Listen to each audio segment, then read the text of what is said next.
سلام علی سید المرسلین وخاتم النبیین ابی القاسم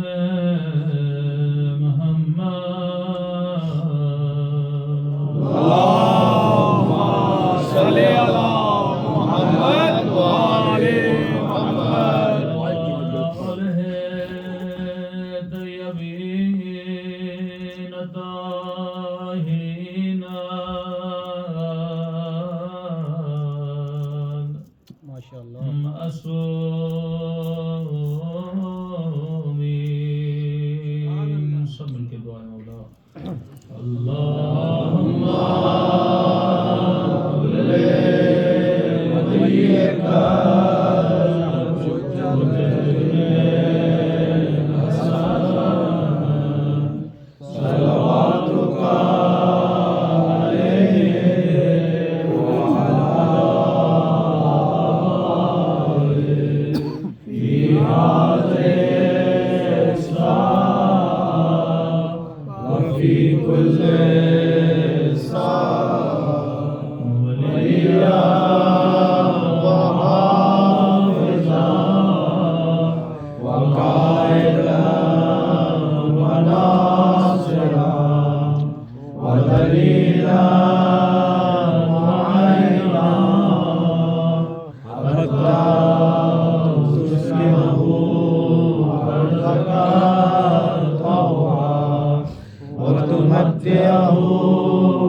بسم اللہ الرحمن الرحیم رب اشرح لی صدری ویسر لی امری واحلل عقدۃ من لسانی یفقهوا قولی اما بعد فقد قال سبحانہ وتعالی فی محکم کتابہ بسم اللہ الرحمن الرحیم کل نفس ذائقۃ الموت صلوات پڑھیں محمد اللہم صل علی محمد وعلی محمد اللہ پروردگار عالم ان دنوں میں کی گئی عبادتوں کو اپنی بارگاہ میں قبول فرمائے آمین اور جس مقصد زندگی کو لے کر فرش عزاء اہل بیت پہ آتے ہیں خدا ان مقاصد میں بھی ہم سب کو کامیابیاں کامرانیاں نصیب فرمائے آمین مجلس کیونکہ مجلس ترہیم ہے تو جس آیہ کریمہ کو سرنامہ کلام بنایا وہ بھی آیت انسان کو موت کا پیغام دیتی ہے کہ کل نفس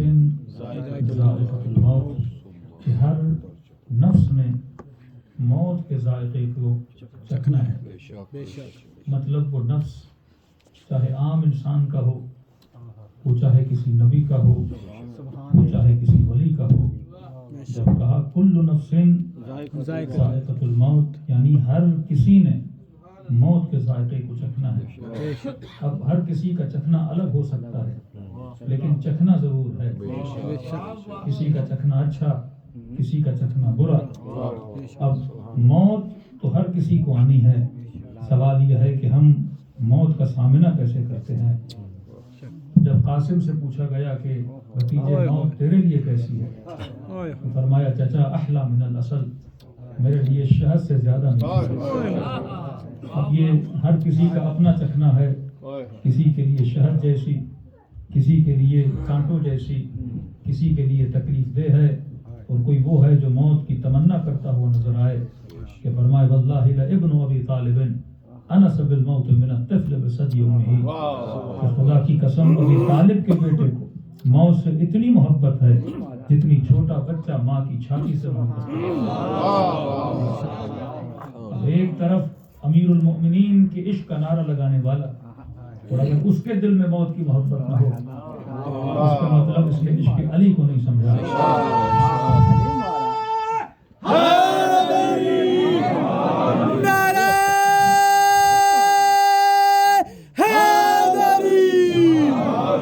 ابھی کربلا کے ہر شہید کا کبھی ایک اشرہ ہونا چاہیے اس موضوع پہ کہ شہداء کربلا کے رجز جب میدان میں جا رہے تھے تو انہوں نے اشعار کیا پڑھے، رجز کیا پڑھے. جون نے بھی ایک رجز پڑھا ہے، جناب نوفل نے بھی ایک رجز پڑھا ہے، یزید ابن سبیت نے بھی ایک رجز پڑھا ہے، علی اصغر جناب علی اکبر نے بھی رجز پڑھا ہے، مولا حسین نے بھی کئی رجز پڑھے ہیں. ان رجز میں ایک چیز بڑی کامن ملتی ہے کہ دشمن کو للکار کے کہتے ہیں کہ تم ہمیں موت سے ڈرا رہے ہو، ہم تو ان کے ماننے والے ہیں جنہیں فرق نہیں پڑتا کہ موت ان پہ آتی ہے یا وہ شہادت ہماری میراث ہے. مطلب کسی اور کو موت سے ڈرایا جا سکتا ہے اور علی والے کو موت سے ڈرایا نہیں جا سکتا. علی والا موت سے عشق کرتا ہے، موت سے عشق وہی کرتا ہے جسے اپنی جنت کی ضمانت ہو، جسے پتا ہو میں نے جہنم میں جانا ہے، وہ موت کی تمنا کیوں کرے گا. تو ایک چھوٹا سا سفر ہے جو موت سے پہلے انسان کو کرایا جاتا ہے، اور وہ سفر زندگی کا سفر ہے. جس سفر میں بھی ہوں، جس سفر میں آپ بھی ہیں. کبھی کبھی انسان اس دنیا کا اتنا عاشق بن جاتا ہے کہ اس کو موت کے نام سے بھی خوف لگتا ہے اور مرنے سے بھی خوف آتا ہے. کبھی کبھی آپ نے دیکھا ہوگا کہ ہماری مائیں دادیاں کبھی نانی سے ملنے جاتے ہیں تو بچوں کو ایک دعا دیتی ہیں، کبھی پنجابی میں کبھی اردو میں کہ بیٹا 100 سال جیویں 150 سال جیو. اور ہم بھی یہ دعا سن کے بڑے خوش ہو جاتے ہیں، حالانکہ سب کو پتا ہے کہ 150 سال کسی نے جینا نہیں. اور جب اس نانی سے مل رہے ہو تو شاید 50 سال کے ہو، 60 سال کے ہو، اور اس وقت اگر اس نے 100 سال کی دعا بھی دے دی تو تقریباً 150 سال بن جاتا ہے. اگر انسان اپنے کامن کو استعمال کرے، اپنی عقل کو استعمال کرے تو سب کو پتا ہے کہ ہم میں سے کوئی 150 سال نہیں جیے گا. لیکن ہمیں یہ دعا بڑی اچھی لگتی ہے کیونکہ دنیا میں جینا ہمیں بہت اچھا لگتا ہے. لیکن یہیں اگر ممبر پر کوئی مولانا کہے کہ میری دعا ہے کہ آپ لوگ آج کے بعد مثلا 40 سال اور جئیں، تو آپ کہیں گے مولوی پر دعا دے کر گیا، یہ بولتا کہ آپ 100 سال جئیں. حالانکہ سب کو پتا ہے کہ آج اگر کوئی 50 کا ہے تو پلس 40 کریں تو 90 بن جاتے ہیں، کوئی 40 کا ہے پلس 40 کریں تو 80 بن جاتے ہیں. لیکن یہ دعا ہمیں اچھی نہیں لگتی کیونکہ دنیا کے ساتھ انسان کا لگاؤ اتنا لگ جاتا ہے اور انسان اتنا مگن ہو جاتا ہے کہ یہ بھول جاتا ہے کہ مجھے کس مقصد کے لیے بھیجا گیا تھا اور میں کن کاموں میں مصروف ہو گیا تھا. بالکل ایسے ہے کہ آپ کربلا کے سفر پہ جائیں، ایک ویزا لے کر جائیں اور چند دن ہوٹل کے اندر اسٹے کریں اور یہ بھول جائیں کہ میں کربلا آیا کیوں تھا. میں تو بس حسین کی زری کی زیارت کے لیے آیا تھا، میں کربلا رہنے کے لیے نہیں آیا تھا. لیکن اس ہوٹل کی 4 دیواریاں، اس کے پردے، اس کا کھانا، اس کا بوفے آپ کو اتنا اپنے اندر مصروف کر دے کہ آپ بھول بھی جائیں کہ جناب مانچسٹر سے آیا تھا، واپس بھی میں نے جانا ہے. اور ہوٹل والا کہے کہ آپ کے 10 دن ہو گئے، اب آپ باہر نکلیے، تو آپ کہیں گے نہیں میں نے تو ہمیشہ یہاں پہ رہنا ہے. اور جب جاتے وقت چلنے لگے تو شاید ہوٹل کے کوئی برتن لے کے جانے لگے، کہے کہ یہ کمبل بھی میرا ہے، کہے کہ بستر بھی میرا ہے، کہے کہ کمرہ بھی میرا ہے. تو ہوٹل والا کہے گا جناب آپ کرائے پر آئے ہوئے تھے، نہ بستر آپ کا ہے، نہ کمبل آپ کا ہے، نہ ہوٹل کی چیزیں آپ کی ہیں. اسی طرح ہم دنیا میں کرائے پر رہ رہے ہیں، نہ یہاں کا گھر ہمارا ہے، نہ یہاں کی چیزیں ہماری ہیں. یہ تب پتہ چلتا ہے جب بدن سے روح نکلتی ہے. یہاں تک کہ یہ جو لباس جو زیب تن کیا ہوا ہے اسے بھی اتار کے پھینک دیا جاتا ہے، کسی فقیر کو دے دیا جاتا ہے. یعنی جیسے آئے تھے ویسے واپس جاؤ گے. یہ بھی خدا کا کرم ہے کہ کم از کم کفن پہنا کے قبر میں لٹایا جاتا ہے تاکہ اس بدن کے تقدس کو پامال نہ کر دیا جائے. تو یہ ہر مردہ جاتے وقت پیغام دیتا ہے کہ خالی ہاتھ آئے تھے، خالی ہاتھ جاؤ گے. اور دنیا ہمیشہ رہنے والی جگہ نہیں ہے. یہاں ہم مسافر ہیں لیکن ہم بھول جاتے ہیں. اب سوال یہ ہے ہم بھول کیوں جاتے ہیں؟ اتنی مجلسوں میں آتے ہیں، دن میں نمازیں بھی پڑھتے ہیں، کمیل و عرفہ بھی پڑھتے ہیں، کبھی کربلا و حج عمرے پہ بھی جاتے ہیں. کتنے جنازے انسان اٹھاتا ہے، کتنے مردے اپنی آنکھوں سے دیکھتا ہے، کتنی بار قبرستان میں جا کے سورہ فاتحہ پڑھتا ہے. لیکن سوال یہ ہے کہ یہ بھول کیوں جاتا ہے؟ اگر ساری کوششوں کے باوجود بھی انسان ایک چیز کو بھول رہا ہے تو اس کا مطلب اس میں انسان کا قصور نہیں ہے. کوئی ایسی چیز ہماری فطرت میں رکھی گئی ہے جو ہمیں بار بار بھلانے پہ مجبور کر دیتی ہے. اب یہاں پہ رسول فرماتے ہیں خدا نے انسان کو غفلت دی ہے. خدا نے انسان کو غفلت دی ہے، جس غفلت کی وجہ سے انسان بھول جاتا ہے۔ اور پھر رسول فرماتے ہیں کہ یہ جو اللہ کی دی ہوئی غفلت ہے یہ نعمت بھی ہے، اور فرمایا یہی غفلت عذاب بھی ہے۔ سننے والا پریشان ہوا، یا رسول اللہ ایک ہی چیز میرے لیے نعمت بھی بنے، میرے لیے عذاب بھی بنے۔ یہ بالکل ایسا ہے کہ آپ کے جیب میں اگر 100 پاؤنڈ ہیں تو کوئی کہے کہ جناب یہ نعمت بھی ہے یہ عذاب بھی ہے۔ اب آپ نے سوچنا ہے کہ ایک ہی چیز نعمت کیسے بن سکتی ہے اور عذاب کیسے بن سکتی ہے۔ کبھی قرآن کہتا ہے کہ انما المال والبنون، یہ اولاد یہ مال فتنہ ہے، کبھی کہے کہ یہ بیوی اور اولاد سکون ہے۔ سمجھ نہیں آتا کہ ایک چیز فتنہ کب بن جاتی ہے اور وہی چیز سکون کیسے بن جاتی ہے۔ اگر اولاد حسنین جیسی ہو تو باعث سکون ہے، اگر نوح کے بیٹے جیسی ہو تو باعث عذاب ہے، باعث فتنہ ہے۔ تو انسان کو دیکھنا چاہیے کہ کیوں فرمایا کہ یہ غفلت نعمت بھی ہے، یہ غفلت عذاب بھی ہے۔ تو رسول خود تشریح کرتے ہیں، فرماتے ہیں کہ اگر خدا بندے کو غفلت نہ دیتا یہ زندگی دنیا میں کبھی دل نہ لگا پاتا۔ اگر ایک مجلس آپ نے موت کی سنی، اگلے دن پھر موت کی سنی، تیسرے دن پھر موت کی سنی، اب 24 گھنٹہ موت میں ہی رہو گے۔ جناب دکان پہ جانا ہے تو کہو گے بھائی کیا کام جا کے کروں، میں نے تو مر جانا ہے۔ جناب گھر خریدو کہ گھر خرید کے کیا کروں، میں نے تو مر جانا ہے۔ چلیے ذرا گھومنے چلتے ہیں، بھائی گھوم کے کیا کروں، میں نے تو مر جانا ہے۔ ذرا چلیے سوئمنگ میں چلتے ہیں، بھائی میرا کیا کام ہے، میں نے تو مر جانا ہے۔ تو 24 گھنٹہ جب فکر و خیال موت میں رہو گے تو دنیا کی لذت ختم ہو جائے گی، گویا جینے میں مزہ نہیں آئے گا، کھانے میں مزہ نہیں آئے گا، دنیا کی انجوائمنٹ آپ کی پوری ختم ہو جائے گی۔ نہ اولاد کے لیے محنت کرو گے، نہ گھر و عیال کے لیے محنت کرو گے۔ تو فرمایا خدا نے جان بوجھ کے اسے غفلت دی تاکہ چند لمحوں کے لیے دنیا کے ساتھ اپنا دل لگا سکے اور بچوں کے لیے کما سکے، سفرے پہ بیٹھے تو لقمے کھانے میں تھوڑی لذت ملے، چند منٹ گھومنے جائے تو تھوڑی لذت حاصل کرے۔ فرمایا یا رسول اللہ پھر یہی غفلت عذاب کیوں بن جاتی ہے؟ فرمایا یاد رکھنا اگر غفلت تھوڑی دیر کے لیے ہو تو نعمت ہے، اگر غفلت تھوڑی دیر کے لیے ہو تو نعمت ہے، لیکن اگر یہ غفلت لمبی ہو جائے، طولانی ہو جائے تو فرمایا باعث عذاب بن جاتی ہے۔ کہ وہ خدا جس نے غفلت دی، کہ یا رسول اللہ کوئی توڑ بھی تو دیا ہوگا، ہماری غفلت دے وہ رہا ہے تو توڑ کسے دینا چاہیے؟ اللہ کو دینا چاہیے۔ کہ اس نے توڑ دیا ہے، یہ دن میں 5 وقت کی جو نماز کو واجب کیا ہے، یہ تمہاری غفلتوں کو توڑنے کے لیے ہے۔ اب قرآن کہتا ہے الصلاۃ تنہی عن الفحشاء والمنکر، نماز بندے کو فحشاء اور برائی سے بچاتی ہے۔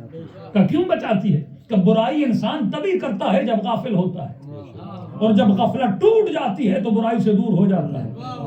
کہا رات کو سو گیا تو نیند بھی غفلت، کوئی بندہ بول رہا ہے آپ کو نہیں پتا کیا بول رہا ہے، رات کو کون آیا کون گیا آپ کو نہیں پتا کون آیا، کیونکہ آپ کیا تھے؟ خواب خرگوش میں تھے۔ جب انسان سوتا ہے تو غافل ہوتا ہے، غافل کا مطلب مجھے نہیں پتا کہ کیا ہو رہا ہے، کس نے کیا دیکھا، دنیا میں کیا ہوا۔ جیسے آپ اٹھے آپ نے ایک نیوز سنی، اچھا یہ ہو گیا، کیونکہ آپ سو رہے تھے آپ کو پتا نہیں تھا۔ فرمایا اب رات کو جب سو جاتا ہے غفلت ہے، پھر صبح کی اذان دے کے تجھے خواب غفلت سے بیدار کرتا ہے، پھر مصلی پہ بٹھا کے تجھے بتاتا ہے کہ انسان تو دنیا میں صرف سونے کے لیے نہیں آیا، تو رب کی عبادت کے لیے آیا ہے۔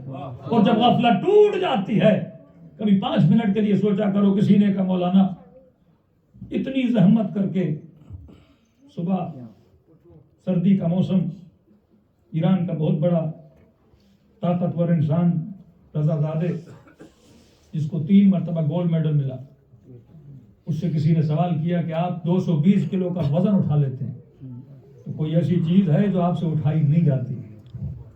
اس نے کہا ہاں 220 کلو کا وزن تو اٹھا لیتا ہوں، لیکن سردی کے موسم میں صبح کی نماز کے لیے کمبل اٹھایا نہیں جاتا، یہ اتنا وزنی لگتا ہے۔ اب کسی نے کہا مولانا اتنی سردی میں اللہ اٹھائے، بندہ وضو کرے تو کم از کم 8-9 رکعت تو پڑھا دیتا۔ 5 منٹ سوچیں کہ آپ کو اٹھا کے 2 منٹ پڑھ کے پھر چلا جائے بستر کہ خدایا اٹھایا ہے تو کم از کم کوئی بھاری کام کروا، یعنی 2 رکعت کے لیے، وہ بھی صبح۔ لیکن دوپہر کو کہتا ہے 8 رکعت، مغرب کو کہتا ہے 7 رکعت، صبح کہتا ہے کتنی؟ 2 رکعت. وہ صرف تجھے غفلت سے اٹھانا چاہتا تھا, صرف اس نیند سے اٹھانا چاہتا تھا کہ مصلی پہ غفلت سے بیدار ہو جا اور یہ سن لے کہ ہمیشہ تو سونے کے لیے نہیں آیا, تو کائنات میں رب کی اطاعت و عبادت کے لیے پیدا کیا گیا ہے. اب فرمایا کہ پھر دوسری غفلت کو کب اٹھاتا ہے؟ جب دوپہر کا ٹائم ہوتا ہے, the peak time of business. کبھی دکان پہ, کبھی آفس میں, مال آ رہا ہے, مال جا رہا ہے, گاہک آ رہے ہیں, گاہک جا رہے ہیں, مگن ہوتا ہے مال دنیا کو جمع کرنے میں. اس وقت فوراً اذان کی آواز آتی ہے, حی علی الصلاۃ, حی علی الفلاح, حی علی خیر العمل. اے بندے بہترین عمل کی طرف پلٹ کے آ جا. اب یہاں بڑا مشکل ہوتا ہے کہ کاروبار کو بند کر کے رب کی دربار میں چلا جائے. اب وَإِذَا رَأَوُا التِّجَارَةَ أَوْ لَهْوًا انفضوا إِلَيْهَا وَتَرَكُوكَ قَائِمًا. اے حبیب, جب یہ مال و دولت کو دیکھتے ہیں تو کھڑا رہتا ہے لیکن یہ تجھے چھوڑ کے چلے جاتے ہیں, جبکہ ان کو نہیں پتا کہ رب کی آواز پہ جانا کتنا ان کے لیے سود مند ہے. اب اللہ امتحان کرنا چاہتا ہے, کیا یہ خواب غفلت کو چھوڑ کے مصلی پہ آتا ہے کہ نہیں, کیا یہ کاروبار کو چھوڑ کے رب کی عبادت کے لیے آتا ہے کہ نہیں. دوسری بیداری نماز ظہر میں کراتا ہے. اور فرمایا پھر غفلت میں جانے سے پہلے رات کو کھانے کے بعد تھکا ہوا ٹوٹا ہوا جب آفس سے آتا ہے کہ اب پھر مصلی پہ آ جا, میں تجھے پھر یاد دلا رہا ہوں, تو دنیا میں صرف اس مقصد کے لیے نہیں آیا, تیرا مقصد خلقت یہ تھا تاکہ تو رب کی اطاعت کرے, رب کی عبادت کرے. تو فرمایا غفلت اگر تھوڑی دیر کے لیے ہو تو باعث نعمت ہے, لیکن اگر غفلت لمبی ہو جائے, طولانی ہو جائے, تو کسی کو شمر بنا دیتی ہے, کسی کو یزید بنا دیتی ہے, کسی کو دشمن علی بنا دیتی ہے. تو یاد رکھنا, اللہ نے ہر وہ چیز جو انسان کو دی ہے اس میں حکمت پائی جاتی ہے. اگر چند لمحوں کے لیے تو غافل ہو جاتا ہے, اس پہ ناراض نہ ہوا کر, بس یہ سوچا کر اس غفلت کو توڑنے کے لیے مصلی عبادت پہ آیا کر. اب ایک غفلت وہ جو رب توڑواتا ہے 5 وقت کی نماز کے ذریعے سے. صبح کی نماز پہ اس نے بلایا اذان دے کر, غفلت کو توڑا.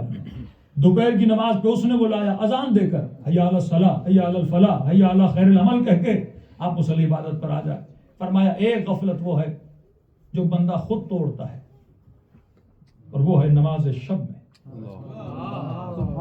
کوئی اذان نہیں آتی, کوئی بلاوا نہیں آتا, یہاں خود اپنی غفلت کو توڑتا ہے. رب نے نہیں بلایا, اور یہ خود رب کے بلاوے پہ جاتا ہے اور مصلی عبادت پہ بیٹھتا ہے. یہاں پہ معصوم فرماتے ہیں, ایسی نمازوں پڑھنے والوں کی قبروں میں خدا کبھی اندھیرا نہیں ڈالتا, ان کی قبروں کو نورانی بنا دیتا ہے, ان کے دلوں کو نورانی بنا دیتا ہے. تو یہ بندے پر ہے کہ وہ اپنی غفلت کو کیسے توڑتا ہے. تبھی فرمایا کہ ہمارا چاہنے والا غافل نہیں ہوتا, وہ بندے بیدار ہوتا ہے. ایک مرتبہ جسم بیدار ہو, ایک مرتبہ روح بیدار ہو.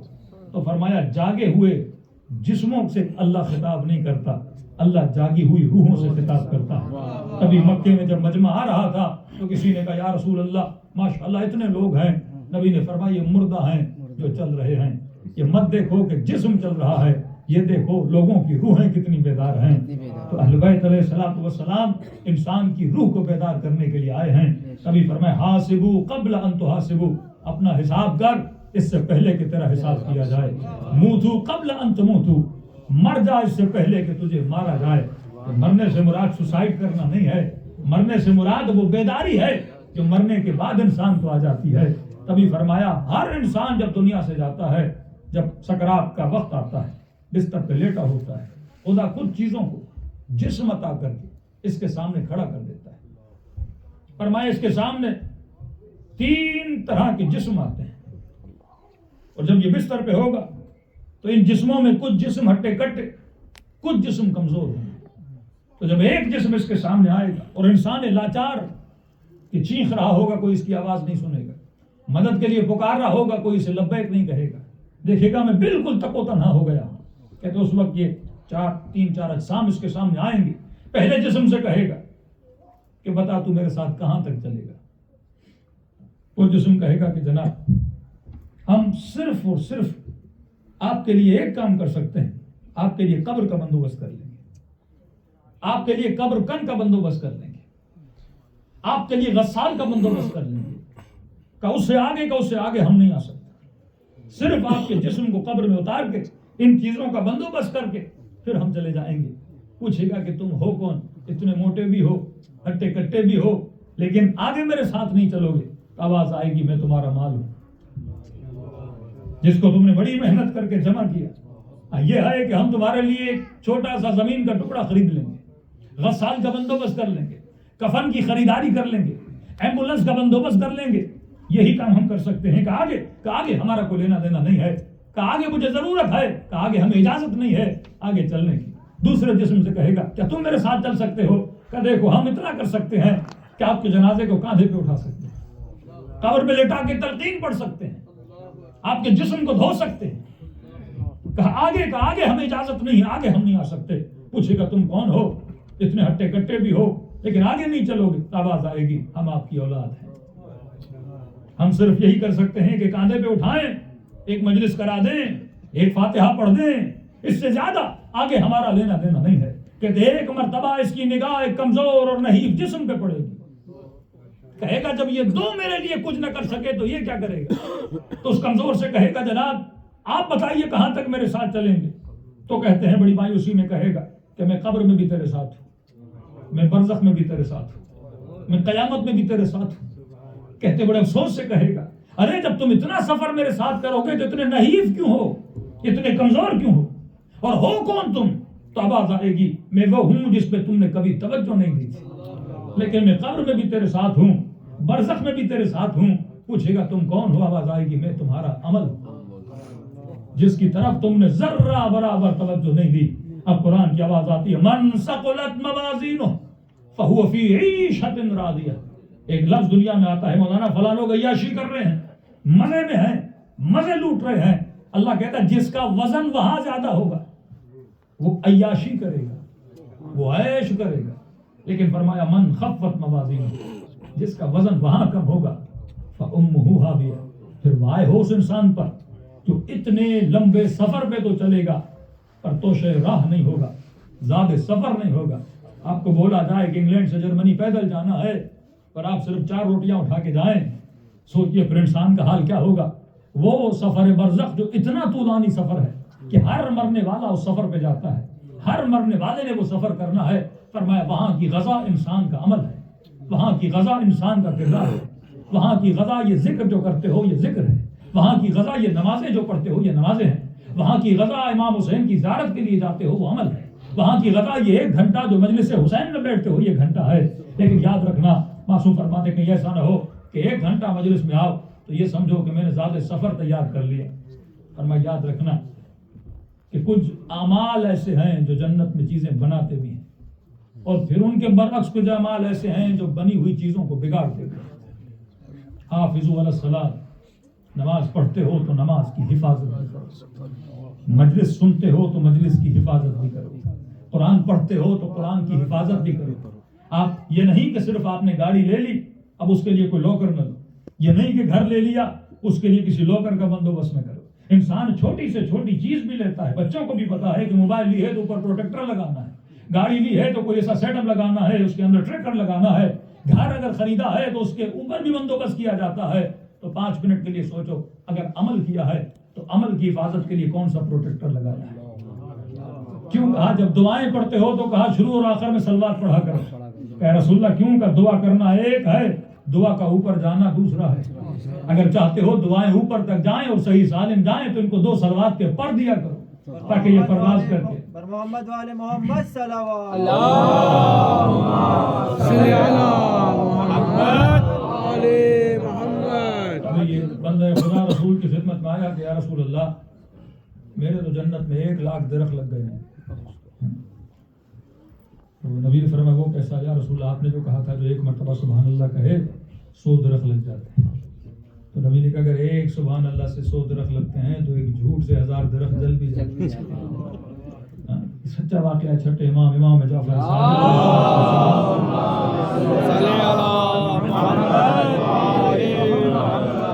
کسی نے کہا مولا آپ کا فلاں بندہ جو چاہنے والا ہے وہ بڑے عجیب غریب کام کرتا ہے.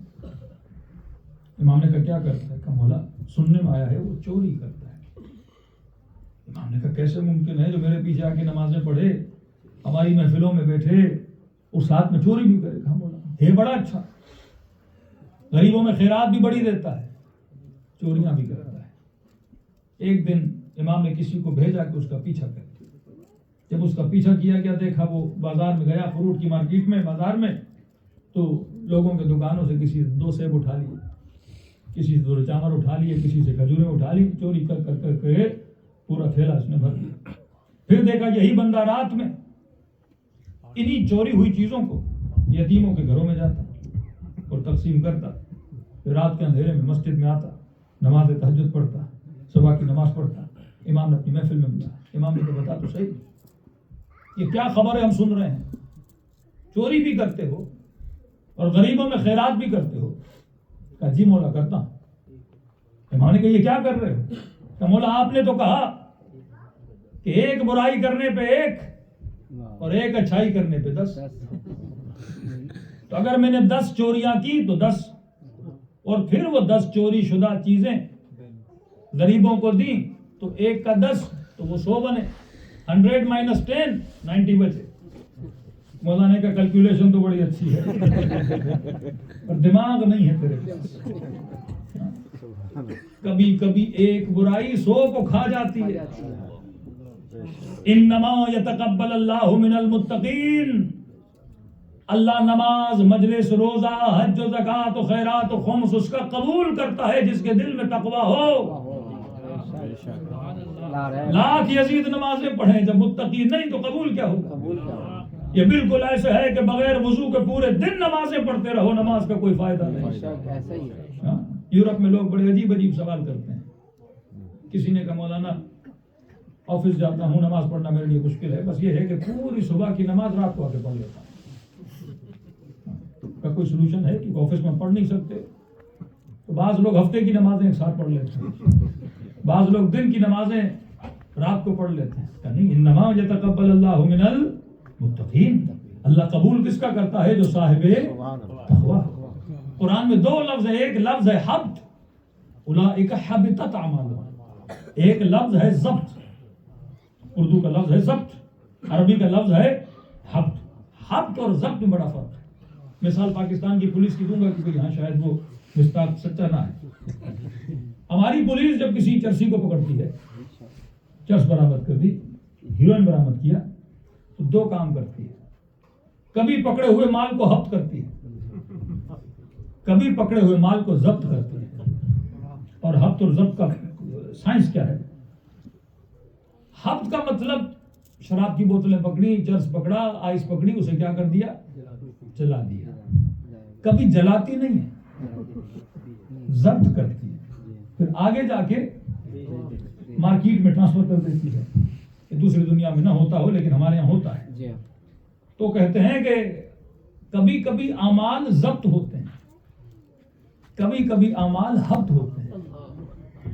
کبھی اعمال بندہ کتنا بھی کرے, کوئی ایسا گناہ ہوتا ہے اس کے سارے عمل کو جلا کے راکھ کر دیتا ہے.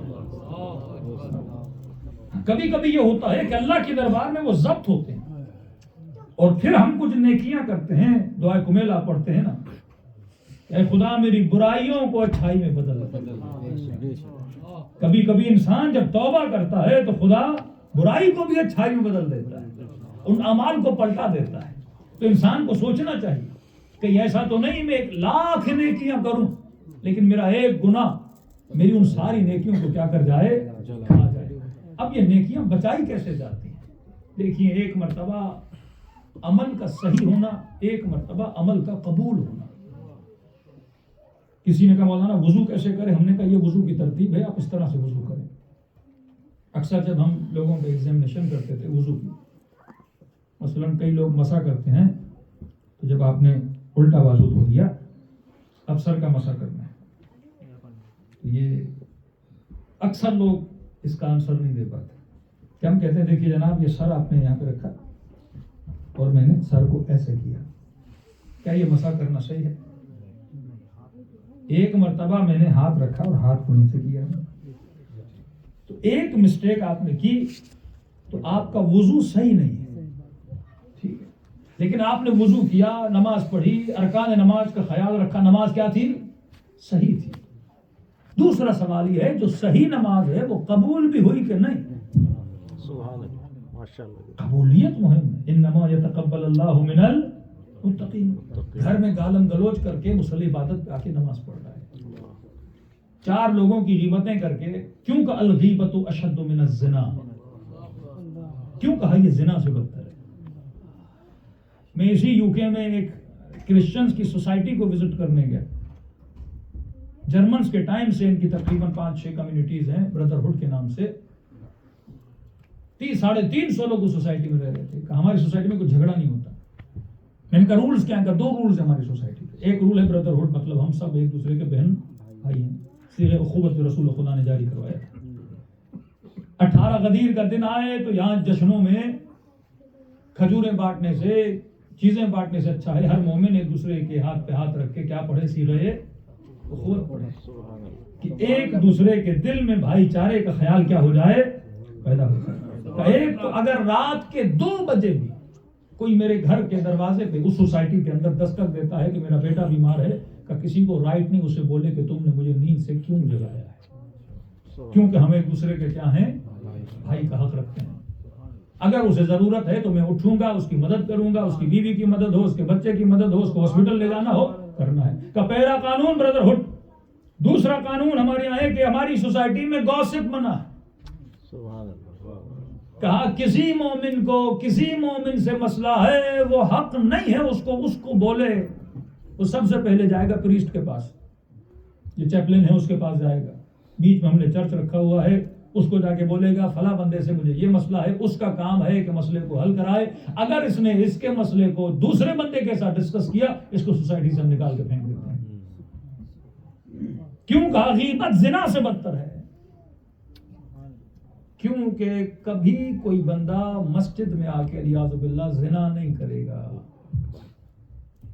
سوچے گا بھی نہیں کہ میں کسی مقدس جگہ پہ یہ گناہ کروں، لیکن اسی مسجد میں امام بارگاہ میں لوگ بیٹھ کے غیبت کرتے ہیں۔ کہ یہ اتنا گندا گناہ ہے کہ لوگ مسجد میں بھی کرنے سے گریز نہیں کرتے۔ کیوں کہا کہ اپنے مردہ بھائی کے گوشت کھانے کے برابر ہے۔ آقا قراتی فرماتے یہ نہیں کہا زندہ بھائی، کہا مردہ بھائی، کیونکہ اگر کوئی زنا کرتا ہے اس کا انڈیویجول ایکٹ ہے، اس کام کے کرنے سے اس نے خود کو نقصان دیا بٹ سوسائٹی کو نقصان نہیں دیا۔ لیکن اگر کوئی غیبت کرتا ہے وہ خود کو نقصان نہیں دے رہا، اس سوسائٹی کو نقصان دے رہا، وہ لوگوں کے دلوں میں نفرت کو پیدا کر رہا ہے، وہ کسی کے لیے دوسرے لوگوں کے ذہنوں میں زہر کو پیدا کر رہا ہے۔ یہاں تک فرمایا اگر تجھے کسی کا عیب پتہ لگے تجھے حق نہیں اس کا عیب لوگوں کو بتا۔ ہم کسی جگہ پہ گئے اور کہا کہ مولانا فلاں مولانا کے پیچھے نماز پڑھی، ایسا ہے ویسا ہے، میں نے کہا آپ کو حق نہیں آپ کسی کی کیا کریں؟ برائی کریں۔ پھر مولا فرماتے ہیں یاد کر اس خدا کو جس نے تیرے عیبوں کو چھپایا اور وہ تجھ سے امید رکھتا ہے تو لوگوں کے عیبوں کو چھپائے۔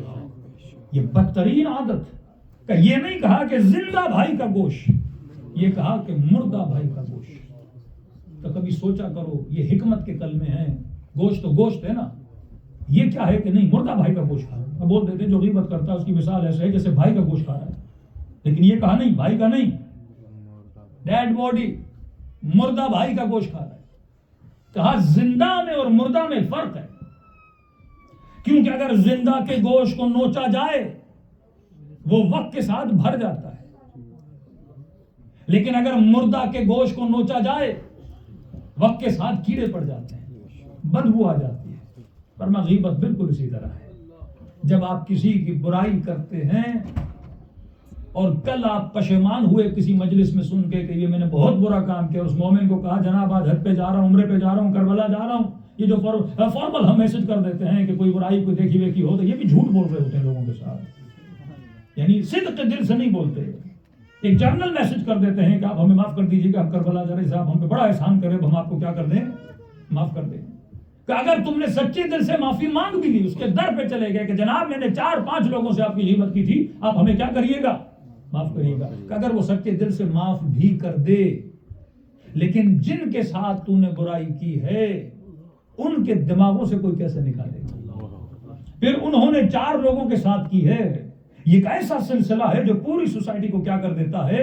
تباہ و برباد کر دیتا ہے. فرمایا کبھی کبھی 1000 رکعت نماز پڑھنے کا ثواب ایک غیبت کھا لیتی ہے کہ گناہ حسنات کو ایسے کھاتے ہیں جیسے آگ لکڑی کو کھا جاتی ہے. تو فرمایا صرف عمل کرنا نہیں ہے، اپنے عمل کی حفاظت بھی کرنی ہے. سب بات پڑھے محمد اللہم صلی علی محمد وعلی محمد. اللہ اکبر. نعرہ رسالت یا رسول اللہ. ایمان نعرہ حیدری انتر صلوات اللہم صلی علی محمد وعلی محمد. فرمایا کہ ہر نفس نے موت کا ذائقہ چکھنا ہے. یہ ذائقہ وہی ہے، یہ ہمارے اعمال کا ذائقہ ہے جو ہمیں چکھایا جائے گا. ایک مومن بتاتے ہیں کہ مولانا، کیونکہ جب انسان کی روح بدن سے نکلتی ہے تو ودن ملی سیکنڈز انسان کی پوری زندگی اس کے سامنے ریپیٹ ہوتی ہے. ایک مرتبہ ایک فلیش اس کے سامنے آتا ہے، وہ دیکھ لیتا ہے. یہاں تک کہ جب پیدا ہوا تھا، ماں کا دودھ پی رہا تھا، وہ ذائقہ بھی محسوس کرتا ہے. تب سے لے کے دی اینڈ اس کی پوری جو میموری ہے نا، کیونکہ وہ لاس ہوتی ہے نا، ختم ہونے والی ہوتی ہے، تو ایک بار اسے دکھائی جاتی ہے. کیونکہ مر گیا تو میموری لاس، دماغ کے اندر جو میموری ہے وہ میموری تقریباً فارمیٹ ہو جاتی ہے، آپ سمجھے، ختم ہو جاتی ہے، اسے دکھائی جاتی ہے. تو کہتا ہے ایک جھلک رب نے مجھے دکھائی کہ بعض اوقات ہم نہیں سمجھتے کہ ہم، ایک تو یہ نا میں جھوٹ بول رہا ہوں اس کی سزا ملے گی، غیبت کر رہا ہوں سزا ملے گی، کسی کا مال کھایا سزا ملے گی، لیکن بعض اوقات کہا مثقال ذرۃ خیرا یرہ ومثقال ذرۃ شرا. ذرۃ خیر کا ذرہ بھی کیا دیکھو گے، اور شر کا ذرہ بھی کیا دیکھو گے. اب کہتے ہیں اللہ نے مجھے جھلک دکھائی ہے، پھر واپس آیا اپنی زندگی میں. بعض اوقات خدا بعض کو دکھاتا ہے تاکہ وہ بعض کو بتائیں، کیونکہ وہ عالم غیب ہے، اس کی خبریں ہم تک پہنچیں تاکہ انسان کا ضمیر اور وجود کیا ہو جائے، پیدا ہو جائے. کہ میں تقریباً 15-16 سال کا تھا، میری بہن تقریباً 8-9 سال کی تھی. اب بچے آپ کو بتائیں کھیلتے بھی ہیں، ایک دوسرے کو تنگ بھی کرتے ہیں. تو کہتا وہ ایک سین اللہ نے صرف مجھے دکھایا، اور اس کی جو تکلیف ہے، ابھی میں اٹھا ہوں، ہاسپٹل میں ہوں، بٹ وہ تکلیف مجھے یاد آ رہی ہے تو میرا دل گھبراتا ہے. حالانکہ بڑی بات نہیں ہے. کہتا صرف اتنا تھا کہ جب میری بہن کو پانی سے ڈر لگتا تھا تو گھر میں چھوٹا سا سوئمنگ پول تھا، تو بھائی ہوتے ہیں، بھائی بہن آپس میں کھیلتے ہیں، کبھی تنگ بھی کرتے ہیں ایک دوسرے کو. کہتا مجھے پتا تھا کہ اس کو پانی سے ڈر لگتا ہے. میں نے جان بوجھ کے اس کو پانی میں پھینکا، اور اراؤنڈ 10 منٹس 15 منٹس وہ چیختی رہی، وہ چلاتی رہی، اسے ڈر لگ رہا تھا، لیکن میں مزہ لیتا تھا. وہ روئے تو مجھے کہ وہ جو ڈر اسے ہوا وہ خدا نے مجھے چکھایا. کہ وہ جو اس نے محسوس کیا 10 منٹ، اس کے ساتھ وہ جو فیز اس پہ گزرا کہ ایک انسان پانی سے ڈرتا ہے، اس کے اندر جو خوف ہے، وہ خوف کی کیفیت خدا نے مجھے چکھائی. پھر اب میں سوچتا ہوں کہ ہم بعض اوقات کتنے لوگوں کو تکلیف دیتے ہیں، اور وہ جو محسوس کرتا ہے مجھے نہیں پتا وہ کیا محسوس کر رہا ہے. میرا ایک جملہ، میری ایک بات، میرا ایک کسا ہوا مذاق جس سے انسان ہرٹ ہوتا ہے، تکلیف ہوتی ہے. کہتا ہے جب عالم برزخ میں جائے گا، خدا جو اس نے تکلیف چکھی ہے 10 گنا کر کے مجھے چکھائے گا، کیونکہ خدا کسی چیز کو بے حساب نہیں چھوڑتا. یہاں تک روایات میں اگر آپ چلتے چلتے سیڑھی سے گرے، آپ کا پاؤں ٹوٹ گیا، کوئی بھاری چیز آپ کے ہاتھ پہ گر گئی، خدا نہ خواستہ کسی حادثے میں آپ کے بدن کو نقصان ہوا، کیونکہ یہ تکلیف بلا وجہ ہوئی ہے.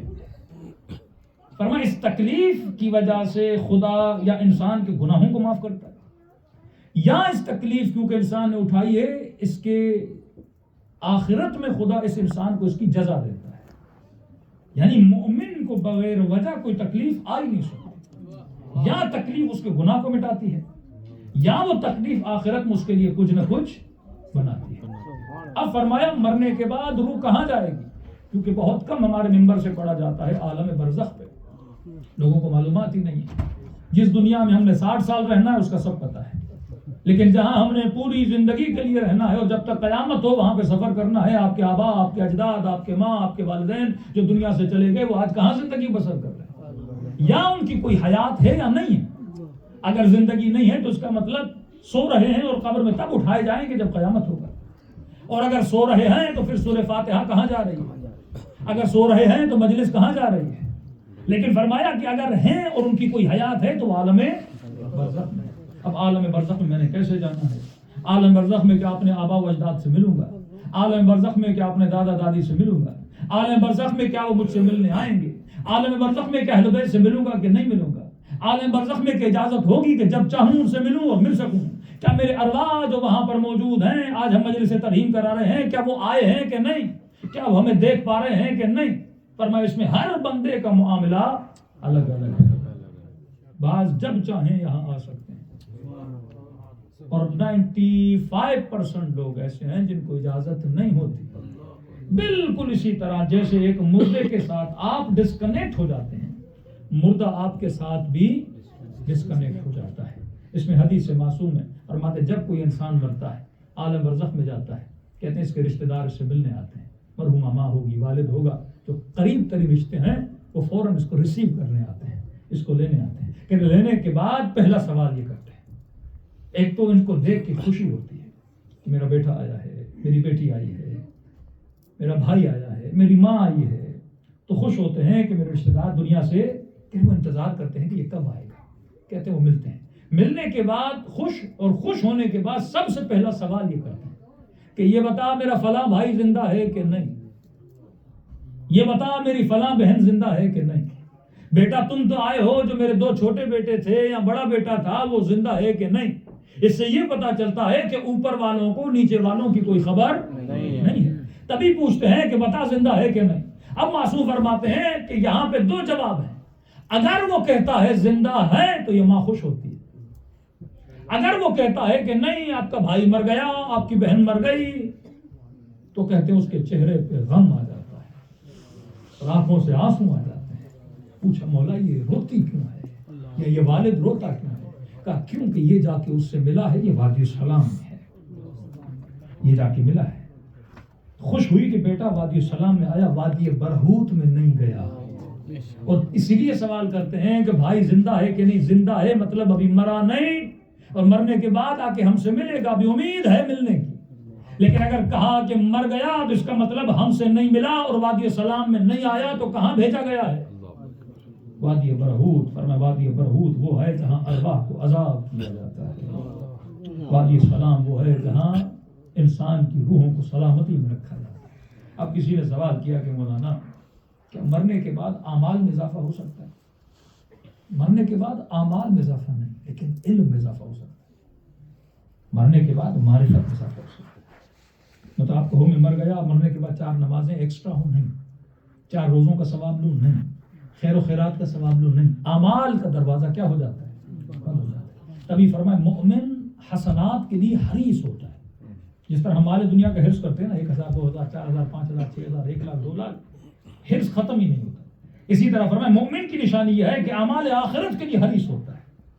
یعنی نہیں کہ 4 نمازیں پڑھی تھک گیا، حرص ہوتا ہے کہ جتنا زیادہ ہو ذکر کرو، جتنا زیادہ ہو نیکی کرو، جتنا زیادہ ہو لوگوں سے اچھائی کرو، جتنا زیادہ ہو ایک مومن کا بھلا کرو. یہ حرص آخرت رکھتا ہے، اور دنیا دار حرص دنیا رکھتے ہیں. فرمایا کہ جب یہ مر جاتے ہیں تو اعمال کا دروازہ کیا ہو گیا؟ بند ہو گیا. لیکن معرفت کا دروازہ بند نہیں ہوتا، کیونکہ جنت میں جا ہی نہیں سکتے جب تک اہل معرفت نہ ہو. یہ برزخ میں ہمیں کیا دی جاتی ہے؟ معرفت. ایک شہید کی والدہ جناب سیدہ زینب کے روزے کی حفاظت،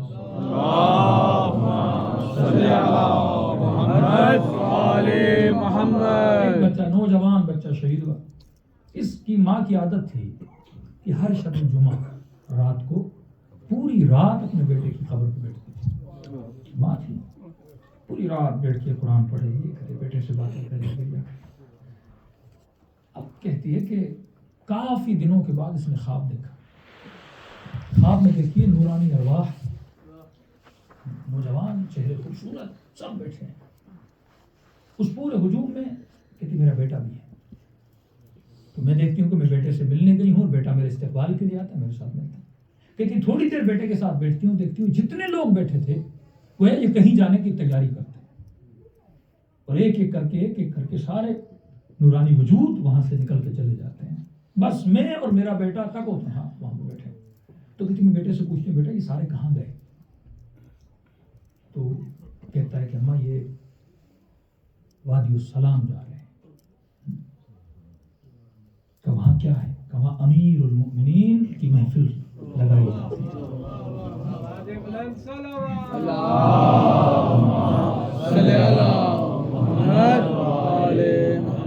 اما ہر شب جمعہ امیر المؤمنین کی ایک محفل لگتی ہے جس میں منبر پہ امیر المؤمنین بیٹھتے ہیں اور یہ جتنی ارواح ہیں یہ باب مدینۃ العلم سے علم حاصل کرتے ہیں، معرفت کرتے ہیں. کہتی میں فوراً کہتی ہوں میرے لال تو کیوں نہیں گیا؟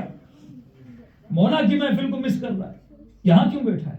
کہ اماں مجھے علی نے کہا ہے کہ جب تک ماں ہے ماں کو چھوڑ کے کہتی میں نیند سے اٹھی، کسی عالم سے رجوع کیا، انہوں نے کہا واقعہ احادیث میں ہے کہ مولا علی نجف کی ایک جگہ سے گزر رہے تھے، پچھلے زمانے کا کوفہ، وہاں سے گزر رہے تھے اور غالباً جناب سلمان یا پیغمبر کوئی صحابی تھا مولا کا ساتھ، کہ امیر المومنین وہاں رک گئے اور کہتے ہیں 2.5 گھنٹے امیر المومنین کسی سے باتیں کرتے رہے.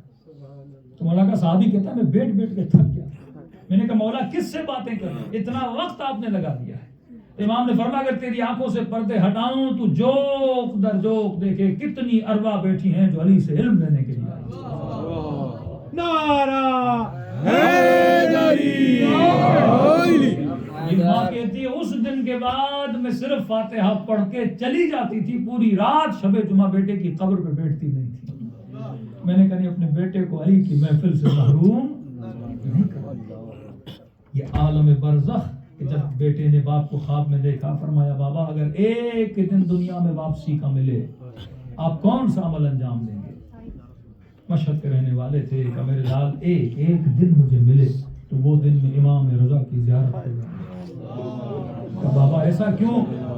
فرمایا کیونکہ بیٹا تجھے نہیں پتا میں تقریباً زندگی میں 43 مرتبہ مولا کی زیارت کو گیا اور ہر زیارت کے بدلے میں 3 مرتبہ مجھ سے ملنے کے لیے آئے. میں تجھے نہیں بتا سکتا کہ برزخ سفر کی زحمتوں اور محنتوں اور اس کی سختیوں کو ختم کر دیتی ہے جب امام رضا مجھ سے ملنے کے لیے آئے.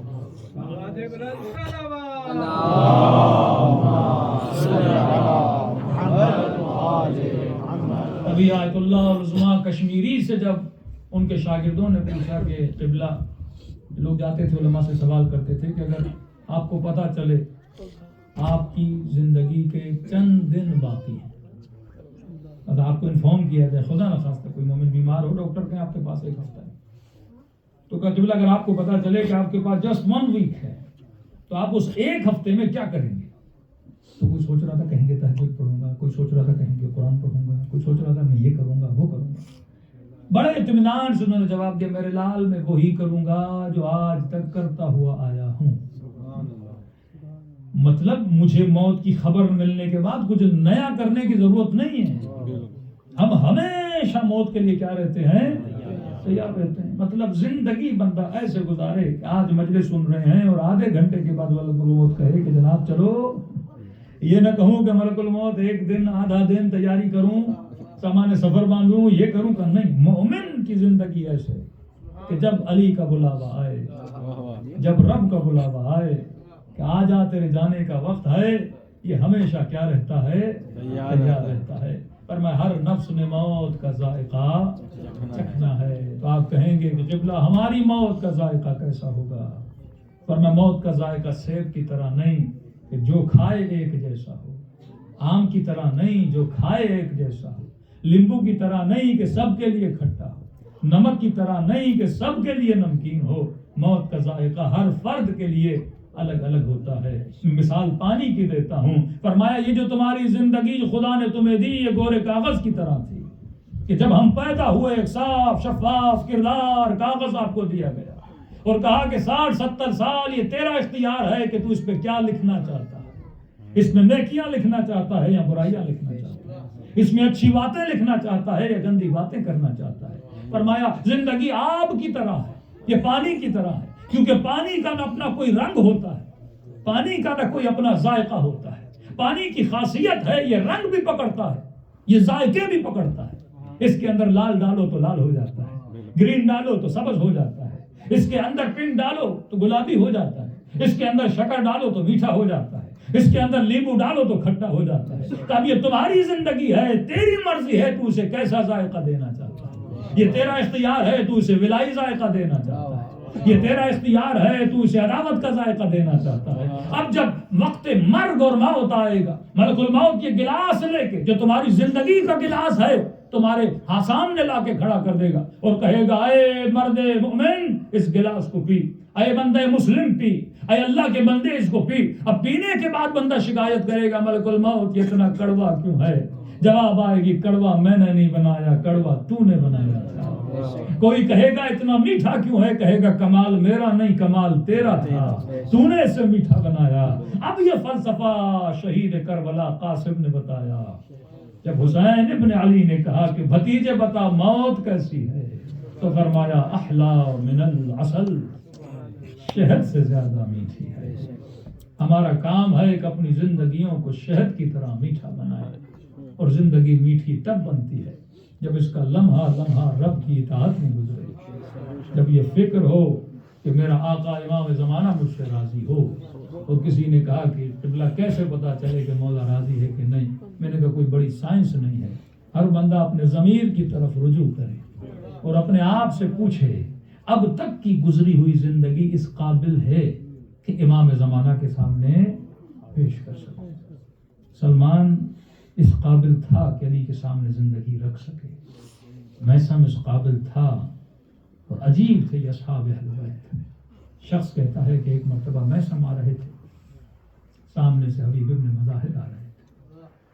حبیب نے کہا میثم میں دیکھ رہا ہوں تجھے فلاں کے گھر کے سامنے جو درخت ہے اس سے باندھ کے مارا جائے گا۔ میثم نے کہا کہ حبیب میں بھی دیکھ رہا ہوں کہ تیرا سر نو کے نیزہ پہ ہوگا اور شہر کوفہ میں لایا جائے گا۔ کہتے ہیں جو لوگ دیکھ رہے تھے انہوں نے کہا یہ دو عجیب دیوانے ہیں، کوئی کہتا ہے باندھا جائے گا، کوئی کہہ رہا ہے تیرا سر نو کے نیزہ پہ لایا جائے گا۔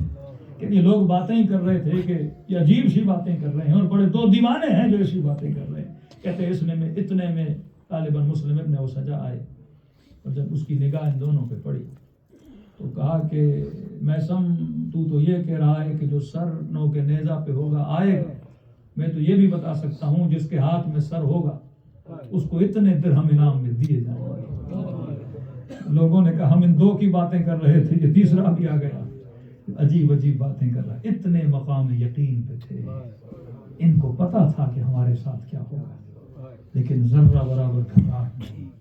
ایسا نہیں کہ ان کو درد نہیں ہوتا تھا، ایسا نہیں کہ ان کو تکلیف نہیں ہوتی تھی، لیکن اگر وہ درد کو دیکھ رہے تھے تو عالم برزخ کی لذت کو بھی دیکھ رہے تھے۔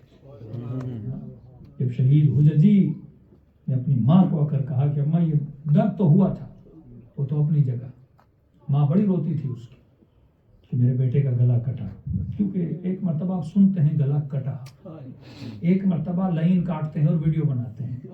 اب وہ ویڈیو جب ماں دیکھتی ہے، یہ منظر بڑا سخت ہوتا ہے ماؤں کے لیے، مارنا اور ہے لیکن مرتے ہوئے دیکھنا اور اس کو برداشت کرنا یہ بڑا تکلیف دہ ہوتا ہے۔ تو شہادت پہ نہیں روتی تھی، روتی اس بات پہ تھی کہ جب گلا کٹا ہوگا میرے بیٹے کو تکلیف کتنی آئی ہوگی، تو رو رو کے یہ نڈھال ہو گئی تھی۔ تو خدا نے اس کو خواب دکھایا، اور خواب میں اس کے جوان نے کہا کہ اماں گلے پہ چھری تو چلی تھی، تکلیف تو ہوئی تھی، لیکن اس لمحے خدا نے مجھے حسین کی زیارت کرائی۔ تو وہ جو زیارت تھی اس نے اس تکلیف کو کیا کر دیا؟ ختم کر دیا تھا۔ فرمایا من یمت یرانی، جو بھی جائے گا وہ ہمیں دیکھے گا۔ اب یہ ہر کسی کے دیکھنے کی کیفیت الگ ہے، کسی کو علی جلال میں دیکھتے ہیں، کسی کو محبت میں دیکھتے ہیں، کسی کو بڑی ناراض نگاہوں سے دیکھتے ہیں۔ وہ تکلیف بڑی ہے کہ اگر امیر المؤمنین کسی کو ناراض نگاہوں سے دیکھیں۔ خوشی تب ہے جب ایسے دیکھیں جیسے حسین نے حبیب کو دیکھا، ایسے دیکھیں جیسے حسین نے سعید کو دیکھا، ایسے دیکھیں جیسے میرے مولا نے جون کو یہ روایتیں پڑھا کریں. لشکر یزید کا سپاہی کہتا ہے میں نے کئی آقا اور کئی غلام دیکھے لیکن میں نے ایسا آقا بھی نہیں دیکھا, ایسا غلام بھی نہیں دیکھا. کسی نے کہا تو نے کیا دیکھا؟ کہ میں نے دیکھا جب یہ سیاہ فام غلام حسین زمین پہ گرا تو کہتے ہیں اتنی تیزی سے حسین دوڑے اور اس کے جنازے پہ پہنچے. کہتے ہیں دور سے ایک منظر دیکھ رہا تھا کہ اس کا سر جب خاک پہ پڑا ہوا تھا تو امام حسین دو زانو لگا کے جب زمین پہ بیٹھے تو اس کے سر کو حسین نے اپنی گود میں رکھا لیکن اس نے اپنا سر پھر خاک کربلا واپس رکھ دیا. کہتے ہیں کہ پھر حسین نے رکھا. کہتا مجھے نہیں پتا کہ یہ معاملہ تھا کیا کہ وہ رکھ رہے تھے, یہ پھر پلٹ کے زمین پہ رکھ رہا تھا. شاید تیرا مولا یہ گود اکبر کے لیے یہ گود علی اکبر کے لیے بنی, یہ گود عباس کے لیے بنی. شاید یہ سوچ رہا مولا میرا سر وقت آخر آپ کی گود میں, مولا یہ سوچ رہا ہوں کہ آپ کا سر کس کی گود میں.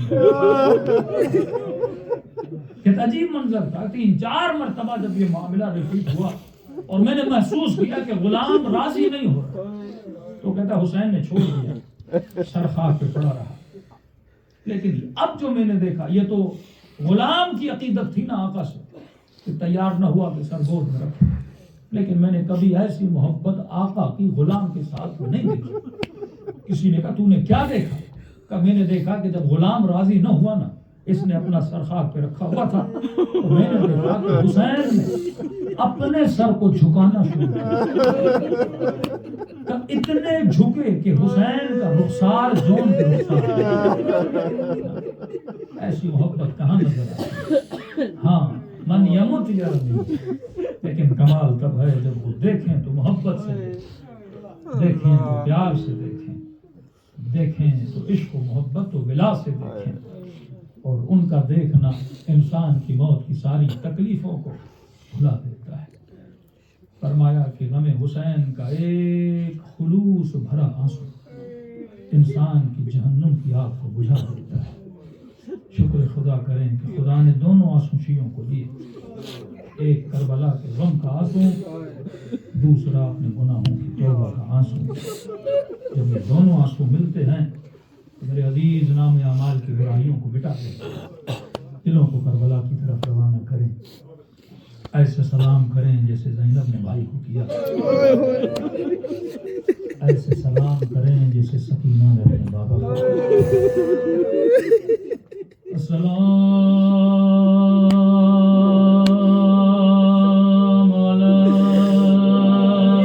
الحسین وعلی علی ابن الحسین وعلی اولاد الحسین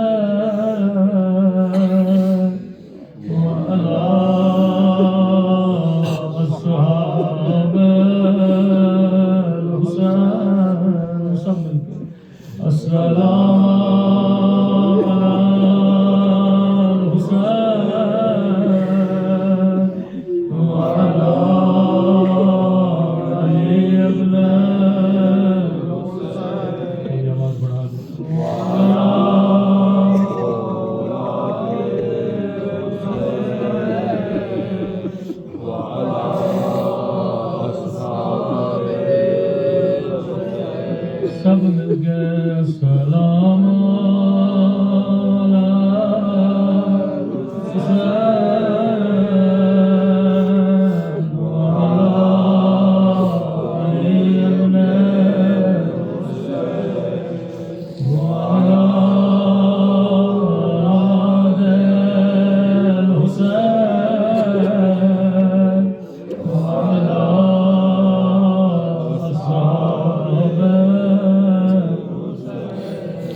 میرا سلام ہو جلتے ہوئے خیموں پہ, میرا سلام ہو زینب کے بندے ہاتھوں پہ,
آپ کی پسلیاں بھی توڑی گئی، مدینے میں بھی پسلیاں ٹوٹی، لیکن مولا ایک بڑا فرق ہے، آپ کی پسلیاں تب ٹوٹی جب آپ شہید ہو گئے، لیکن زہرا زندہ تھی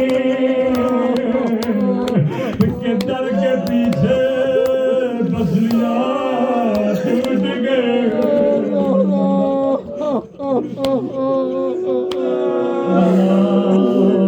اگر مدینے میں علی کے ہاتھوں میں رسیاں نہ باندھی جاتی، کبھی کوفے کی بازار میں زینب کے ہاتھوں میں رسیاں نہ ہوتی، اگر مدینے میں نبی کی بیٹی کو دربار میں نہ بلایا جاتا، کبھی شرابی کے دربار میں او زینب کو نہ بلایا، وہ ظلم ہوئے جس کی مثال تاریخ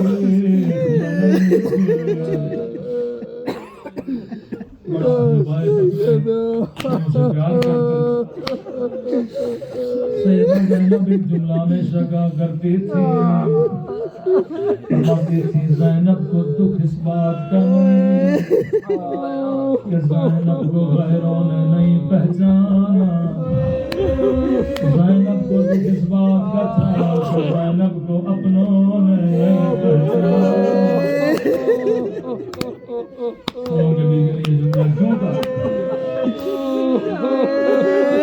کہتا ہے کہ چھوٹی بچی تھی جسے امام حسین گھر لے کر آئے، ایسے پالا جیسے اپنے بچوں کو پالتے ہیں۔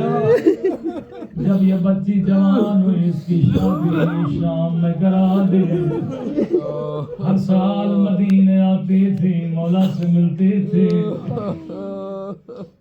کہتی تھی مولا میں اپنے شوہر کو بتاتی ہوں میرا حسین بڑا قریب ہے، مولا مجھے ایسے پالا جیسے اپنے بچوں کو پالتے ہیں، مولا جب جب مدینے آتی ہوں میرا شوہر کہتا ہے کب تیرا مولا میرے گھر آئے گا، میں بڑی بڑی دعوتیں کروں گا، میں بڑے بڑے سفرے لگاؤں گا۔ مولا کو بڑا پیار آیا، فرمایا شیرین ہم آئیں گے لیکن تو پہچان نہ سکو گی۔ اتنا سننا تھا اپنی جگہ سے کھڑی ہو گئی، کہنے لگی مولا آیا آنکھوں کو نکال دو جو اپنے مولا کو نہ پہچانے۔ امام نے فرمایا شیرین تیرا قصور نہیں ہوگا، وہ حالات بدل جائے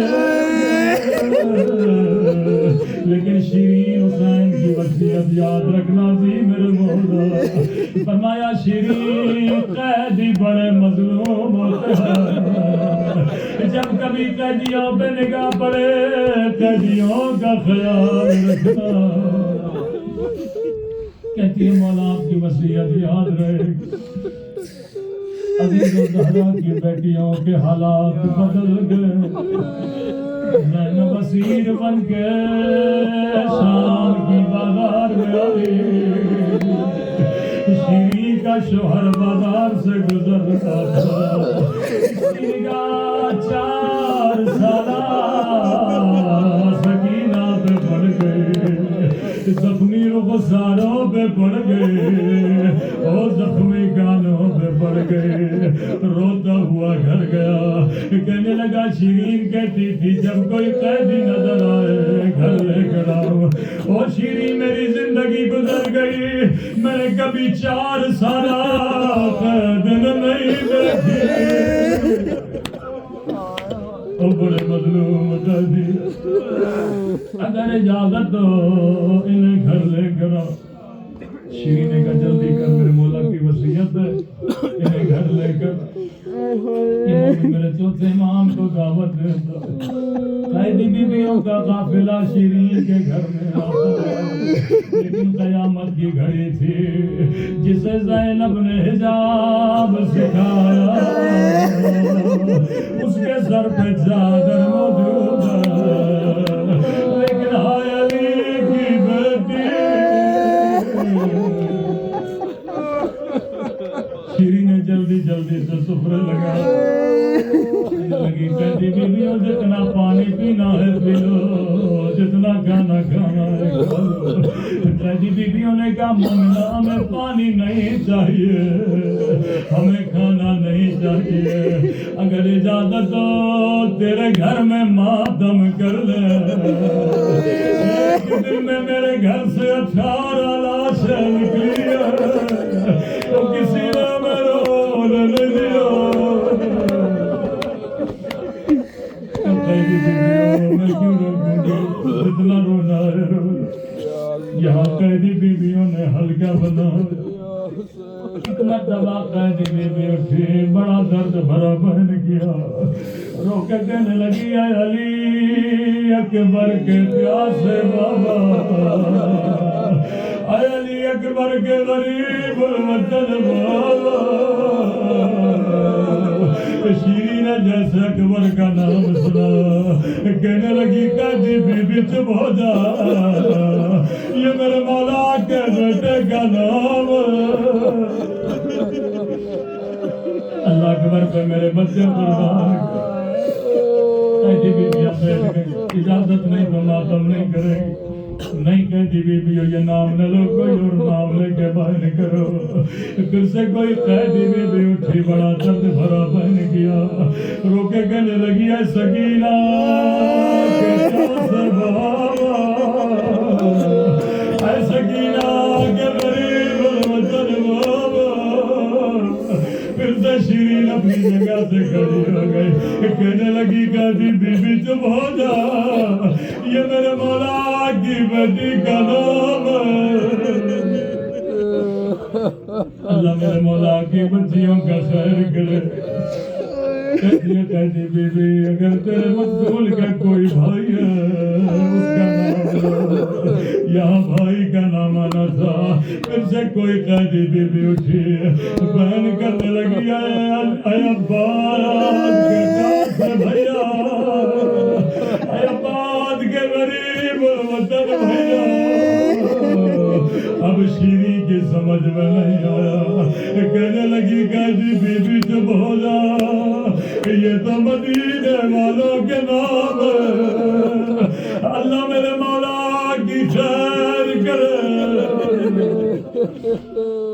قیدی بیویاں چپ ہو روتے ہوئے شیریں نے کہا قیدی بیویوں تو نے مجھے بڑا رلایا یہ تو مدینے والوں کے نام او قیدی بیویوں میں تجھے آخری مہلت دیتی ہوں اگر تیرے مقتول کی کوئی بہن اس کا نام لے کے بیان کرو عزادارو بہن کا نام آنا تھا ساری بیویاں خاموش ہو گئی رابی کہتا ایک مرتبہ خود زینب اٹھی وہ بڑا درد بھرا بیان کیا رو کے کہنے لگی اے اجڑی ہوئی زینب کے پیاسے بھیا اے اجڑی ہوئی زینب کے غریب الوطن بھیا اب شیریں کی سمجھ میں نہیں آیا بی بی زینب کے قدموں میں گری او قیدی بی بی تو کون ہے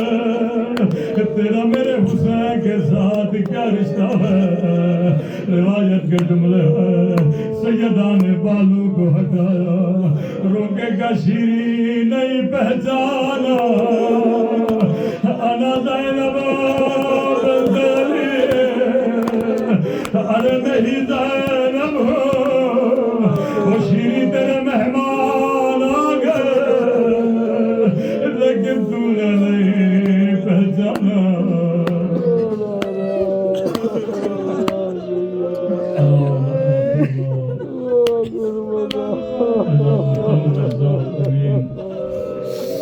پروردگار اللہ